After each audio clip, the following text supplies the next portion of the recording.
ಒಂದು ಭಾರತೀಯ ಸನಾತನ ಸಂಸ್ಕೃತಿ ಪರಂಪರೆ ಹಿನ್ನೆಲೆಯಲ್ಲೇ ನಾವು ಹುಟ್ಟಿದ್ದೀವಿ, ಬೆಳೆದಿದ್ದೀವಿ. ಅದು ನಮಗೇನು ವಿಶೇಷವಾಗಿರೋದೇನಲ್ಲ. ಇಲ್ಲಿಗೆ ಬರೋದಕ್ಕೂ ವಿಶೇಷ ಕಾರಣ ಇದೆ. 19ನೇ ತಾರೀಕು ಡಿಸೆಂಬರ್ನಲ್ಲಿ ನಡೆದಂಥ ಘಟನೆಗೆ ಸಂಬಂಧಪಟ್ಟಂತೆ ನಮ್ಮ ಇಲ್ಲಿಯ ಕಾರ್ಯಕರ್ತರು ಇಲ್ಲಿಗೆ ಬಂದು ಹೋಗಬೇಕು ಅನ್ನುವಂಥ ಹರಕೆಯನ್ನು ಹೊತ್ಕೊಂಡಿದ್ರು. ಅದನ್ನು ಪೂರೈಸೋ ಸಲುವಾಗಿ ನಾನು ಕುಟುಂಬ ಸಮೇತವಾಗಿ ಇವತ್ತು ಬಂದಿದ್ದೇವೆ. ಒಳ್ಳೆ ಉತ್ತಮ ರೀತಿಯಲ್ಲಿ ಪೂಜೆ ಆಯಿತು. ದಕ್ಷಿಣ ಕಾಶಿ ಕಪಿಲೇಶ್ವರರ ದರ್ಶನ ಮತ್ತು ಜಲಾಭಿಷೇಕದೊಂದಿಗೆ ಪೂಜೆ ಮಾಡುವಂಥ ಅವಕಾಶವನ್ನು ಕಲ್ಪಿಸಿಕೊಟ್ರು. ಎಲ್ರಿಗೂ ನಾನು ಧನ್ಯವಾದಗಳನ್ನು ಸಲ್ಲಿಸ್ತೀನಿ. ಎಲ್ರಿಗೂ ಒಳ್ಳೆಯದಾಗಲಿ, ಯಾರಿಗೂ ನಾವು ಕೆಟ್ಟದ್ದು ಬಯಸೋದಿಲ್ಲ.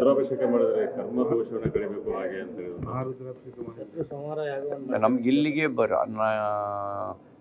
ನನ್ನೊಳಗಿರುವ ದ್ವೇಷ, ಅಸೂಯೆ, ಕ್ರೋಧ, ಕಾಮ, ಮೋಹ, ಮದ ಇದು ದೂರ ಆಗಲಿ. ಅದೇ ನಮಗಿರುವಂಥ ಶತ್ರು, ಇನ್ಯಾವುದೂ ಇಲ್ಲ.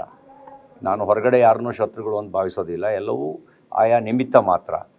ನಮ್ಮೊಳಗೆ ಯಾವುದಿದ್ದಾವೆ ಎಲ್ಲ ಕೆಟ್ಟ ಗುಣಗಳು ದೂರ ಆಗಲಿ. ಕಪಿಲೇಶ್ವರನಲ್ಲಿ ಏನು ಪ್ರಾರ್ಥನೆ ಮಾಡಿದ್ರು? ಭಗವಂತನ ಹತ್ರ ಹೋದಾಗ ಏನೂ ಕೇಳಬೇಕು ಅಂತ ಅನ್ಸೋದಿಲ್ಲ.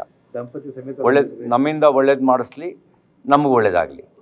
ದಂಪತಿ ಸಂಬಂಧವನ್ನು ಸಮೇತವನ್ನು ಇದೊಂದು ವಿಶೇಷ ಪೂಜೆ ಆ ಥರ ಯಾವುದೂ ಇದಿಲ್ಲ. ನಮ್ಮಿಂದ ಯಾರಿಗೂ ಕೆಟ್ಟದಾಗಬಾರ್ದು, ನಮ್ಮಿಂದ ಎಲ್ರಿಗೂ ಒಳ್ಳೇದಾಗಲಿ, ನಮಗೂ ಒಳ್ಳೇದಾಗಲಿ. ಸರಿಗ ದಂಪತಿ ಸಮೇತ ಮಂಜುನಾಥನ ಸನ್ನಿಧಾನಕ್ಕೆ ಬನ್ನಿ ಅನ್ನುವಂಥದ್ದು. ನೀವು ದಂಪತಿ ಸಮೇತ ಬೆಳಗಾವಿ ಕಪಿಲೇಶ್ವರರು ಮತ್ತು ಯಲ್ಲಮ್ಮ ದೇವಿ ಸನ್ನಿಧಾನಕ್ಕೆ ಬಂದು ಪೂಜೆ ಮಾಡಿದ್ರಿ. ನಾನು ಆ ವಿಷಯದ ಬಗ್ಗೆ ಏನೂ ಪ್ರತಿಕ್ರಿಯಿಸೋಕ್ಕೆ ಬಯಸೋದಿಲ್ಲ.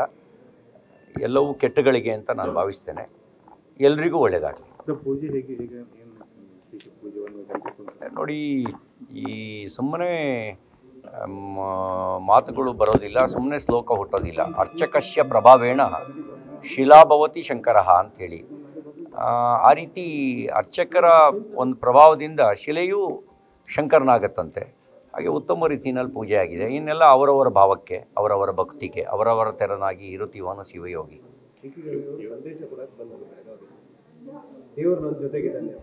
ಆ ಥರದ್ದೆಲ್ಲ ನಾನು ಭಾವಿಸೋದಿಲ್ಲ.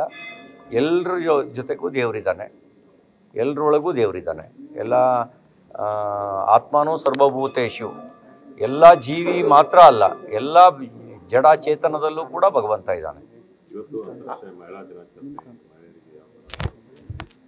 ನೋಡಿ,